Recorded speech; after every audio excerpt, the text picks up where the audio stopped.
எடப்பாடியார் 10 தேர்தல் வாக்குறுதி வீட்டில் பார்த்தீங்களா? ஒன்று சொல்ல முடியுமா?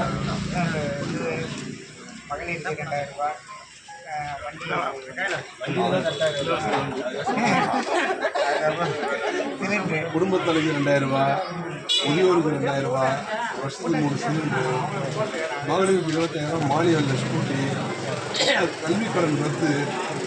நம்ம வீட்டில் யாராவது பள்ளி நம்ம வீட்டு பசங்க லோன் வைக்க பசங்க அவங்க தள்ளுபடி இதெல்லாம் கொடுத்துருக்காரு. அவங்க என்னென்ன தேர்தல் வாக்குறுதி கொடுத்தாங்க, செய்தியில் கொடுத்துருக்காங்க. எடப்பாடி அவர்கள் என்னென்ன பண்ணால் இதில் கொடுத்துருக்கோம் அதெல்லாம் கொடுத்துருவோம். இப்போ நம்ம வீட்டில் 2 மாதத்துக்கு கரண்ட் பில் எவ்வளோ ஓடுது? 2 மாதம் வந்து சரி. இவங்க மாதம் மின் கட்டணம் கட்டலான்னு சொன்னாங்க. நம்ம கேட்கல. டிஎம்கே ஆட்சி சொல்லிச்சு, சொன்னாங்க, வாக்குறுதி கொடுத்தாரு. இப்போ நம்ம வீட்டில் ஒரு 4 யூனிட் ஓடி வச்சுக்கிறோம். அது 2 மாதம் வருது. அப்போ மாதம் ரீடிங் எடுத்தானா 200 தான் ஓடும். அப்போ 100 யூனிட் இலவசம், 100 யூனிட் தான் பில்லு கட்டணும். இந்த அரசாங்கத்தை பாராட்டும். அம்மா 100 யூனிட் இலவசமாக கொடுத்தாங்க. அம்மா யார் யார் பாகுபாடு வீட்டு கொடுத்தாங்களா?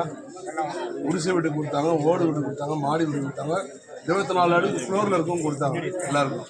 ஆனால் இவங்க மகளிருக்கு குடும்பத் தலைக்கு 1000 ரூபா தரேன்னாங்க.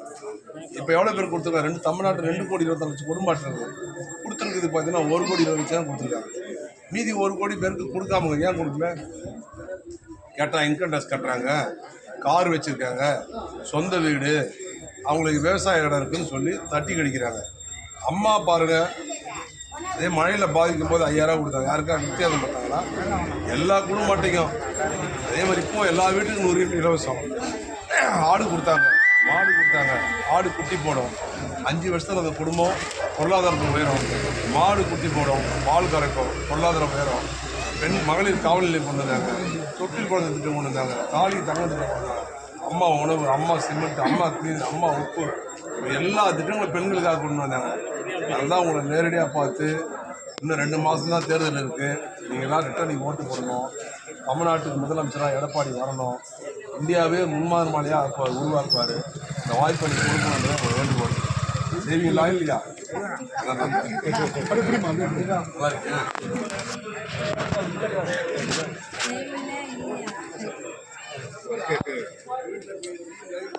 உங்கள்கிட்ட தான் உரிமையாக இருக்காங்க. யாரும்